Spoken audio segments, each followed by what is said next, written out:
Hello friends, मैं जय कुमार आपके एक बार फिर से हमारे उत्कर्ष नर्सिंग के लाइव क्लासेस में स्वागत करता हूं। जैसा कि फ्रेंड्स आपको पता है, हमारी last class blood group system पे चल रही थी, जिसके अंदर हमने एबीओ सिस्टम कंप्लीट कर लिया था। तो आज की क्लास अपनी रहने वाली है आरएच ग्रुप सिस्टम पे, कि कैसे जो हमारा ब्लड ग्रुप होता है 4 टाइप्स के होते हैं, वो कैसे पॉजिटिव होते हैं, कैसे नेगेटिव होते हैं, एंड कैसे यहाँ से एग्जाम के अंदर कॉम्पिटिशन में क्वेश्चन पूछे गए हैं, एंड एम्स के अंदर यहाँ से काफ़ी क्वेश्चन पूछे जाते हैं, जो भी मैं आपको बताने वाला हूँ। इससे पहले मैं आपको बता दूँ कि वैकेंसी हमारी बहुत सारी आ चुकी हैं, जैसे कि बिहार की सीएचओ की वैकेंसी आ चुकी है, पीजे लखनऊ की वैकेंसी आ चुकी है, एंड दिल्ली एम्स का एक्सपेक्टेड नोटिफिकेशन पहले से आया हुआ है, तो उसकी भी वैकेंसी आ जाएगी। सो आप अपनी प्रिपरेशन कंटिन्यू रखें, एंड बीएससी स्टूडेंट के लिए भी ये काफ़ी क्लास इंपॉर्टेंट है। तो आज की क्लास हम शुरू करते हैं। हमारी क्लास आज आरएच ग्रुप सिस्टम पे, ठीक है। तो आरएच ग्रुप सिस्टम वही साइंटिस्ट थे कोरलैंड स्टीनर, लेकिन इनके साथ में एक और साइंटिस्ट थे विनर, उन्होंने इस सिस्टम को डिस्कवर किया था, ठीक है। तो आरएच ग्रुप सिस्टम सबसे पहले तो इम्पोर्टेंट ये आता है कि इसके अंदर इसका नाम आरएच क्यों पड़ा। आरएच, इन्होंने इस सिस्टम को एक बंदर था, रिसर्च नाम का मंकी था, उसके ब्लड के अंदर उन्होंने कुछ एंटीजन देखे थे, जिस एंटीजन का नाम था एंटीजन डी। तो जनरली हम बात करना चाहें तो जो आरएच सिस्टम था, Rh system was discover bye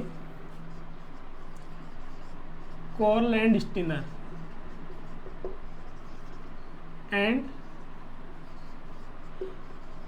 winner, ठीक है। यहाँ से क्वेश्चन पूछता है एग्जाम के अंदर, पूछा हुआ क्वेश्चन है, जिपमेयर के अंदर पूछा हुआ क्वेश्चन है ये, कि आरएच ग्रुप सिस्टम, या फिर एग्जाम के अंदर डायरेक्ट क्वेश्चन पूछ ले कि ब्लड ग्रुप सिस्टम को किसने डिस्कवर किया था। हमारा राइट आंसर होगा कोरलैंड स्टीनर ने, ठीक है। इन्होंने रिसर्च मंकी के अंदर, रिसर्च मंकी के अंदर कुछ आरएच फैक्टर, और आरएच फैक्टर को हम क्या कहते हैं, एंटीजन कहते हैं। उन्होंने उस मंकी के ब्लड्स के अंदर कुछ एंटीजन देखे, उस एंटीजन का नाम क्या था, एंटीजन डी। तो सबसे पहले मैं बता दूं जो कुछ आरएच फैक्टर होते हैं। सबसे पहले तो रिसर्च किया गया मंकी के अंदर, उसके बाद जब जैसे जैसे रिसर्च हुई तो ह्यूमंस के अंदर, हमारे पर्सन के अंदर जब उनका ब्लड सैंपल लिया गया तो उनके अंदर टोटल 50 टाइप के आरएच फैक्टर पाए जाते थे। उनके अंदर टोटल 50 टाइप के आरएच फैक्टर पाए जाते हैं। आरएच फैक्टर, जो हमें 50 टाइप के आरएच फैक्टर पढ़ने की जरूरत नहीं है, ना हमारे एग्जाम्स के अंदर पूछे जाते हैं। तो मोस्ट कॉमन जो फैक्टर होते हैं वो 5 फैक्टर होते हैं, जो कि हमारे इम्पोर्टेंट हैं। तो आता है capital C, small C, capital E, small E and capital D. अब इसके अंदर भी सबसे इंपॉर्टेंट जो फैक्टर है, मोस्ट इंपॉर्टेंट फैक्टर जो सबसे ज़्यादा पाया जाने वाला फैक्टर होता है, वो है आरएच फैक्टर डी। ये फैक्टर होता है जो हमारी 85% पॉपुलेशन के अंदर प्रेजेंट होता है, या फिर 85 से 95% पॉपुलेशन के अंदर प्रेजेंट होता है। और इसका रेशो कितना होता है इन पाँचों फैक्टर्स के अंदर, इन पाँचों में से सबसे ज़्यादा इसका हम लगाना चाहिए तो ये 85 से 95% ही प्रेजेंट होता है। इस तरीके से हम इसको याद रख सकते हैं। एग्जाम में क्वेश्चन पूछ ले कि ह्यूमन ब्लड के अंदर आरएच फैक्टर कौन सा प्रेजेंट होता है, तो राइट आंसर होगा आरएच फैक्टर डी या एंटीजन डी। ये क्यों होता है, इसका क्या रोल है हमारे ब्लड के अंदर, इसका हम आगे पढ़ने वाले हैं। तो एग्जाम के अंदर क्वेश्चन पूछा हुआ है, रायपुर एम्स के अंदर 2019 के अंदर एक क्वेश्चन पूछा हुआ है, जो 200 वैकेंसी थी, कि मोस्ट इंपॉर्टेंट आरएच फैक्टर कौन सा होता है, जो हमारे आरएच फैक्टर प्रेजेंट होता है ब्लड के अंदर, वो कौन सा होता है। ऑप्शन के अंदर सारे थे, तो डी हमारा राइट आंसर होगा, ठीक है। यहाँ तक क्लियर है। अब नेक्स्ट बात करते हैं हम कि जो ह्यूमन ब्लड होता है वो कैसे डिसाइड होते हैं कि आरएच पॉजिटिव है या नेगेटिव है। तो यहाँ से हम देखते हैं, तो मैंने क्या बोला कि हमारी पॉपुलेशन के अंदर सबसे ज़्यादा पाए जाने वाला फैक्टर होता है आरएच फैक्टर डी, ठीक है।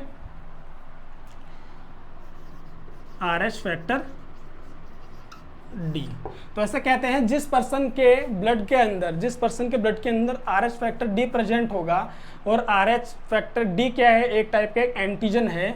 तो जैसे ये आरबीसी है और इसके सरफेस पे अगर एंटीजन डी प्रेजेंट होगा तो वो पर्सन क्या कहलाएगा, पॉजिटिव कहलाएगा। फॉर एग्जाम्पल के लिए, जैसे मान लो किसी पर्सन का ब्लड ग्रुप ए है, बी है, ए बी है एंड ओ है, तो मान लो इन पर्सन के अंदर अगर ये एंटीजन प्रेजेंट है उनकी आरबीसी पे, तो ये पर्सन सारे क्या कहलाएंगे, पॉजिटिव पर्सन कहलाएंगे, ठीक है।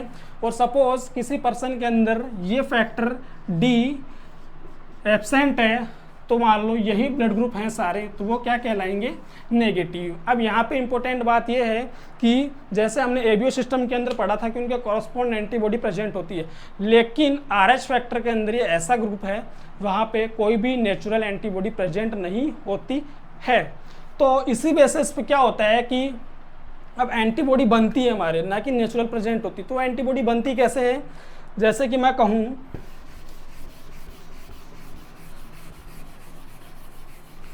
फॉर एग्जाम्पल के लिए,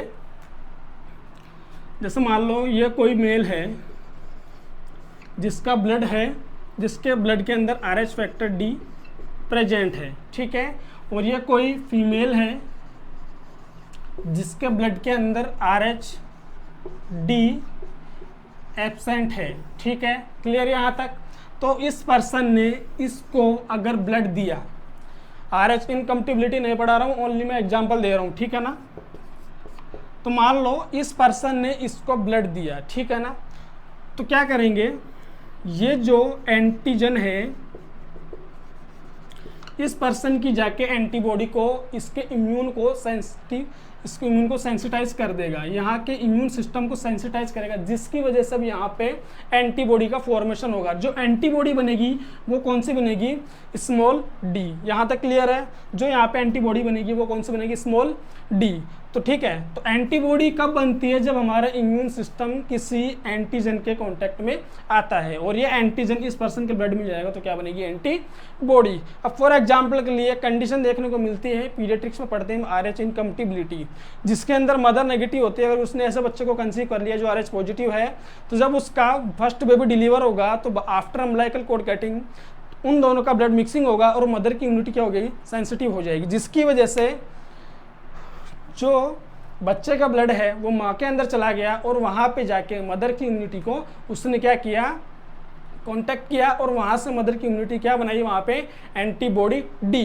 तो उससे क्या, जो एंटीबॉडी डी बनी है, अब मदर मान लो सेकंड बेबी को कंसीव करती है, तो फिर वो आफ्टर कंसीव प्रेगनेंसी वो एंटीबॉडी जब प्लेसेंटा के थ्रू, ट्रांसप्लेसेंटल वे के थ्रू मदर से बच्चे में जाएगी, तो वो जाके बच्चे की आरबीसी पे अटैक करेगी, क्योंकि यहाँ पे एंटीजन है और एंटीबॉडी जाके एंटीजन से अटैच होती है, जाके क्या करवाती है, एंटीजन एंटीबॉडी रिएक्शन, जिसको हम क्या कहते हैं, हीमोलाइटिक रिएक्शन। ये वाला जो मैंने अभी बताया आरएच इनकम्पेटिबिलिटी अपना पीडियाट्रिक में नेक्स्ट टॉपिक होगा, तभी मैंने ये दोनों समझाया, उसके अंदर पढ़ेंगे। सो अभी के लिए यहाँ पे कंफ्यूज मत होना, जितना बताया वो ही इंपॉर्टेंट है यहाँ पे, ठीक है।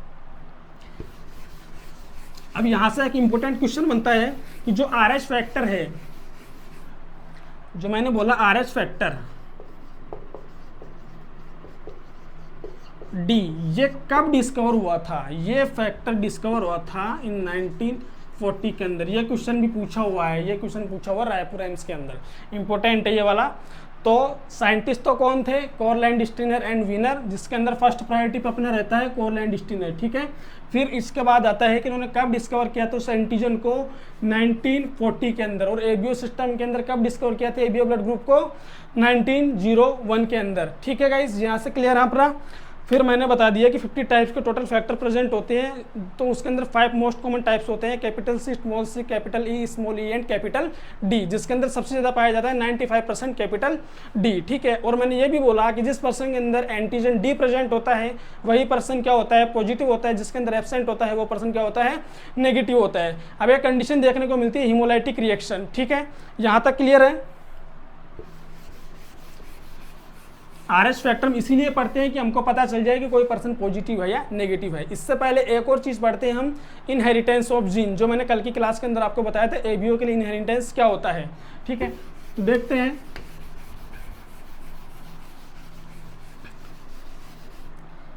Inheritance of RH factor.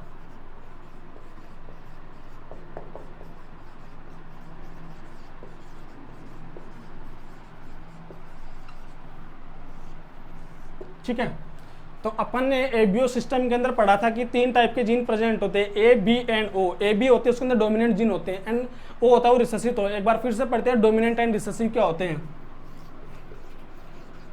Dominant gene का मतलब होता है, तो जीन कहाँ से बनते हैं, मैंने जीन बताया था आपको डीएनए की स्ट्रक्चर के अंदर, जो ट्रिपलेट कोडोन होते हैं हमारे डीएनए के अंदर, उनका एक सेट मिलकर के क्या बनाता है, जीन बनाता है। ठीक है, क्लियर यहाँ तक। तो हमने डोमिनेंट जीन और रिसेसिव जीन, ठीक है। तो डोमिनेंट जीन का मतलब होता है ऐसे जीन जो जिस पर्सन के अंदर प्रेजेंट होंगे, उनके जो बच्चे होंगे उनके अंदर भी वो डोमिनेंट मतलब अपना इफेक्ट शो करे। जहाँ पे डोमिनेंट जीन होगा वो अपना इफेक्ट शो करेगा, और जहाँ पे रिसेसिव के साथ भी डोमिनेंट जीन होगा तो डोमिनेंट जीन ही अपना इफेक्ट शो करेगा। अगर रिसेसिव अकेला है, उसके साथ कोई भी डोमिनेंट जीन नहीं है, तो ही रिसेसिव अपना इफेक्ट शो करेगा, अपना इफेक्ट शो करेगा। अदरवाइज ये अपने कैरेक्टर शो नहीं करेगा। ठीक है, यहाँ तक क्लियर है। अब यहाँ पे बात आती है RH फैक्टर के अंदर जो डोमिनेंट जीन होता है वो कौन सा होता है। तो यहाँ पे कैपिटल D या फिर capital D and small d, ये वाला पर्सन क्या है, पॉजिटिव है। कैसे है पॉजिटिव, क्योंकि कैपिटल D जिसमें प्रेजेंट होगा वो पॉजिटिव होगा, जिसके अंदर स्मॉल d होगा वो नेगेटिव होगा, क्योंकि वहाँ पे तो प्रेजेंट ही नहीं है जीन। तो ये लीजिए, ये हो गया कौन सा पर्सन, नेगेटिव पर्सन। अब इसका हम जीनोटाइप बनाते हैं। तो जीनोटाइप बनाने के लिए क्या करेंगे कि हमें पता है हम दोनों को प्रेफरेंस देते हैं कि एक तो हम लेते हैं डोमिनेंट और एक लेते हैं रिसेसिव, जैसे ABO के अंदर पढ़ा था। तो आइए लेते हैं हम जीनोटाइप बनाते हैं इसका।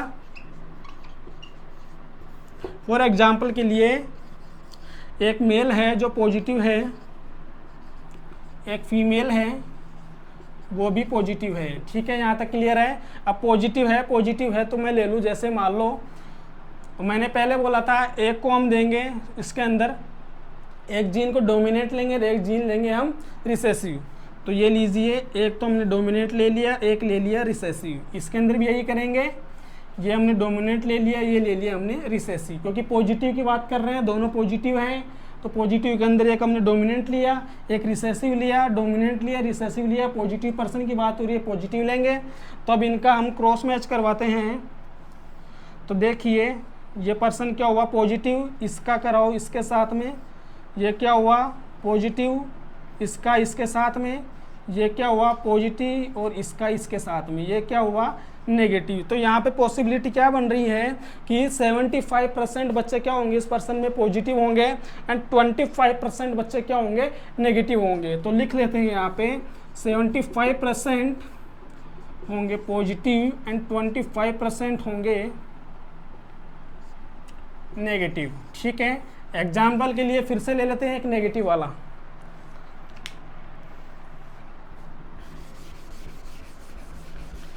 अब जैसे बात करते हैं कि नेगेटिव, वही जैसे मान लो ये पर्सन है मेल, तो इसको पॉजिटिव मान लेते हैं, इसको नेगेटिव मान लेते हैं। ठीक है, क्लियर यहाँ तक।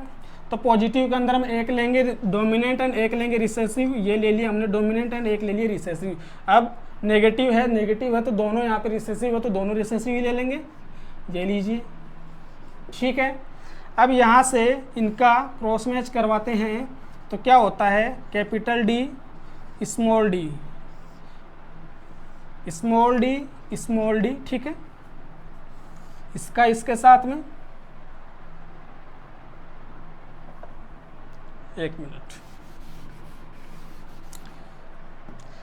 इसका करवाया हमने इसके साथ में कैपिटल D स्मॉल d, फिर इसका करवाया हमने इसके साथ में capital D small d। Then अब ये स्मॉल d, फिर ये और ये small d and small d। Clear यहाँ तक। तो फिर इसमें क्या हो रहा है, 50-50% पॉसिबिलिटी हो रही है किसकी, नेगेटिव एंड पॉजिटिव की, क्योंकि हमने पढ़ रखा है जिसमें डोमिनेंट जीन होगा वो अपना इफेक्ट शो करेगा। तो यहाँ पे 50% बच्चे क्या होंगे पॉजिटिव एंड 50% बच्चे क्या होंगे नेगेटिव। अब यही कंडीशन अपने RH इनकम्पेटिबिलिटी के अंदर आने वाली है, सो हम वहाँ पढ़ेंगे। अब RH सिस्टम से मुझे नहीं लगता आपको कोई डाउट्स होगा, यहाँ से हमने सारे क्वेश्चन क्लियर कर लिए हैं। ठीक है, नेक्स्ट इसके बाद हम देखते हैं हीमोलाइटिक रिएक्शन कैसे देखने को मिलती है। हीमोलाइटिक रिएक्शन का मतलब क्या होता है समझते हैं। अगर आपको किसी भी लेक्चर से कहीं भी डाउट हो, आप व्हाट्सअप ग्रुप दे रखे हैं, और मैं ये कह रहा हूँ कि हमारे हम जो भी वीडियो बनाते हैं उसके अंदर डिस्क्रिप्शन के अंदर हम लगभग मटेरियल दे देते हैं, तो आप उसको भी रेफ़र कीजिएगा, और वहाँ पे हमारे व्हाट्सअप नंबर होते हैं और हर एक वीडियो का लिंक होता है, आप उसको फॉलो कीजिएगा। अगर कोई डाउट्स हो तो आप मैसेज कर सकते हैं, कमेंट्स में कर सकते हैं, ग्रुप में कर सकते हैं, जो यहाँ नंबर दे रखे हैं उन पे कर सकते हैं। कोई भी डाउट्स हो किसी भी चीज़ से रिगार्डिंग, कोई भी क्वेश्चन हो आपके माइंड में, किसी भी चीज़ से आपको कोई कुछ चाहिए, आपको नोट्स PDF बेझिझक आप कीजिएगा मैसेज, कोई इशू नहीं है, हम आपको वो सब चीज़ें प्रोवाइड करवाएंगे।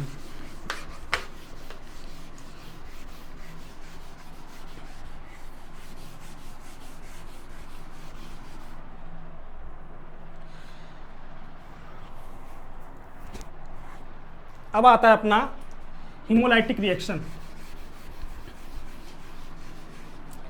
अच्छा, इससे पहले मैंने कल की क्लास के अंदर एक पॉइंट छोड़ दिया था कि डोनर एंड रिसीवर कैसे डिसाइड होते हैं। एक बार क्विक में समझा रहा हूँ, फास्टली समझने की कोशिश करना, ठीक है। तो मान लो ये कोई पर्सन का ग्रुप है, ये उसमें एंटीजन है, ये एंटीबॉडी कैन बी डोनेट और नॉट।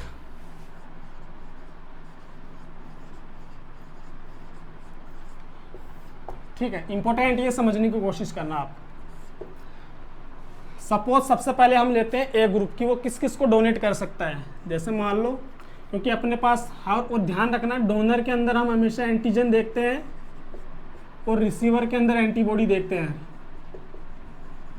ठीक है, ये इंपॉर्टेंट है।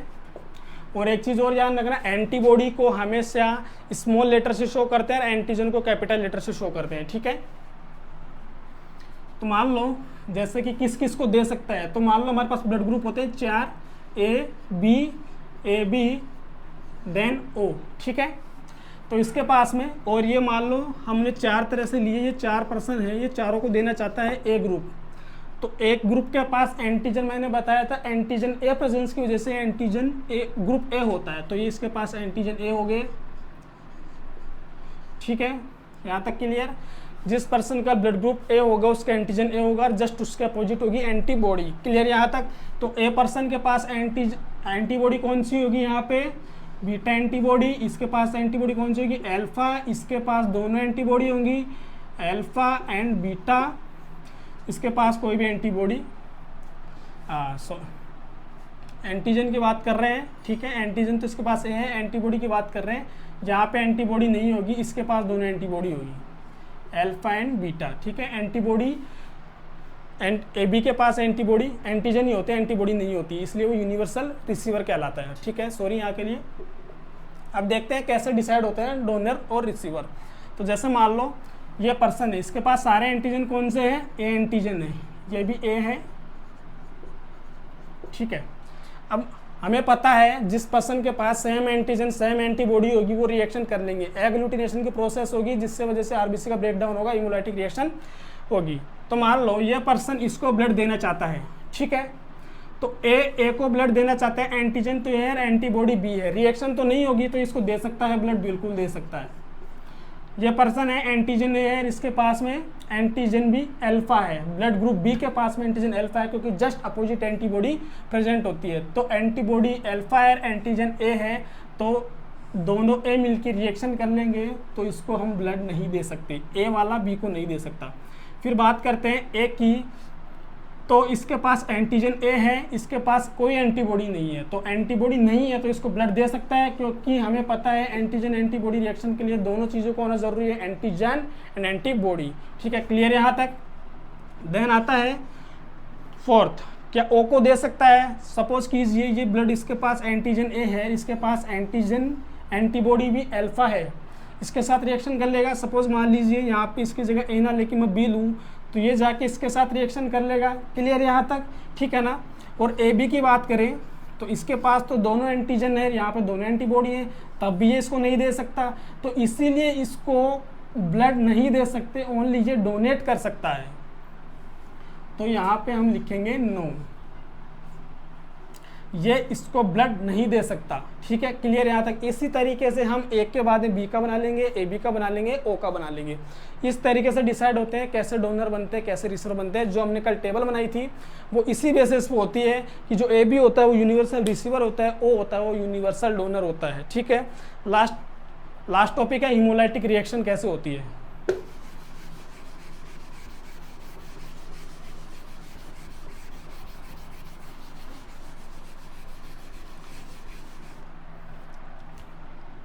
हीमोलाइटिक रिएक्शन,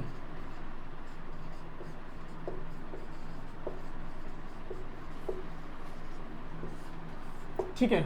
अब हीमोलाइटिक रिएक्शन का मतलब क्या होता है, antigen and antibody reaction. Antigen antibody reaction क्यों कह रहे हैं, सपोज मान लीजिए कि ये पर्सन है ए ग्रुप वाला, ठीक है, ये ब्लड देना चाहता है बी को, लेकिन इसके पास हमने पता है रिसीवर के पास एंटीबॉडी चेक करती है तो इसके पास एंटीबॉडी कौन सी होगी, अल्फा। क्लियर, इसके पास एंटीजन कौन सा, ए। तो एक बात बताओ, आरबीसी की सरफेस पे क्या प्रेजेंट होता है, एंटीजन, ठीक है, और एंटीबॉडी कहाँ फ्री रहती है, प्लाज्मा के अंदर, जो हमने कल वाली क्लास में पढ़ा था। अच्छा, तो मान लीजिए ये एंटीजन यहाँ पे प्रेजेंट है, इस पर्सन इसने इसको ब्लड दिया या मान ली इसने इसको ब्लड दे दिया, तो जो एंटीजन है उसके ऊपर जाके क्या चिपक जाएगी, अल्फा एंटीबॉडी। अब आरबीसी क्या है, आरबीसी क्या है हमारा, आरबीसी एक ब्लड सेल्स है जिसका कितना परसेंट पाया जाता है, 44% पाया जाता है, जिसके अंदर क्या प्रेजेंट होता है, हीमोग्लोबिन प्रेजेंट होता है, ये हीमोग्लोबिन प्रेजेंट होता है। तो आरबीसी का टूटना मतलब हीमोग्लोबिन का टूटना, क्योंकि एंटीबॉडी एंटीजन रिएक्शन होगी तो क्या टूटेगी, आरबीसी टूटेगी। आरबीसी टूटेगी तो क्या टूटेगा, अपना हीमोग्लोबिन टूटेगा। हीमोग्लोबिन टूटेगा तो किस किस में डिवाइड होगा, हीम एंड ग्लोबुलिन, ग्लोबिन, ठीक है, क्लियर यहाँ तक। अब हीम में क्या क्या प्रेजेंट होता है, इसके अंदर आयरन एंड प्रोटोपोरफायरिन,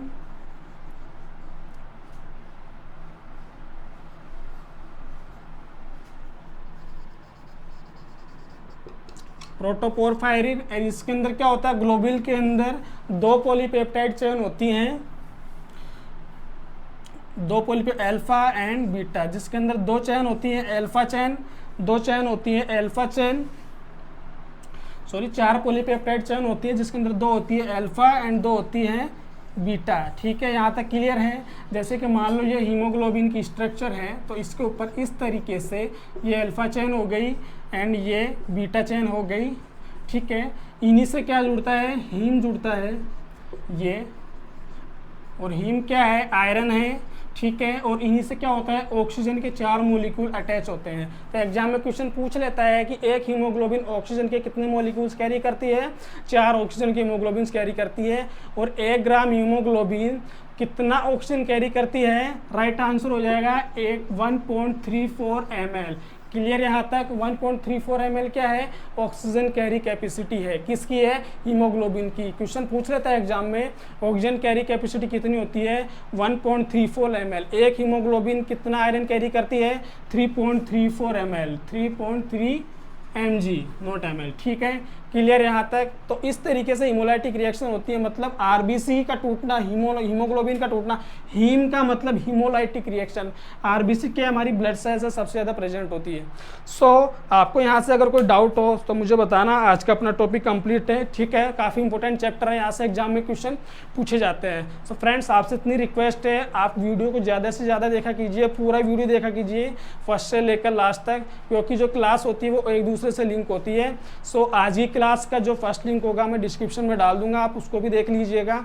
और इससे आगे जो नेक्स्ट क्लास होगी वो पीडियाट्रिक पे होगी, तो उसके अंदर हम पढ़ेंगे RH इनकम्पटिबिलिटी और किस वजह से होती है, क्योंकि इन सब का लिंक होगा हमारे RH इनकम्पटिबिलिटी से। ठीक है गाइस, और जो अपना पीडियाट्रिक का पोर्शन है, फिर इसके बाद में एनाटॉमी में हम टिश्यू शुरू करेंगे इसके बाद से। ठीक है, टिश्यू को अच्छे से पढ़ना, आप काफ़ी इंपॉर्टेंट चैप्टर है। सो आज की क्लास हम यहीं पे फिनिश करते हैं। ठीक है, वीडियो अच्छा लगे तो लाइक करें, शेयर करें, अपने दोस्तों के साथ शेयर करें। Thank you.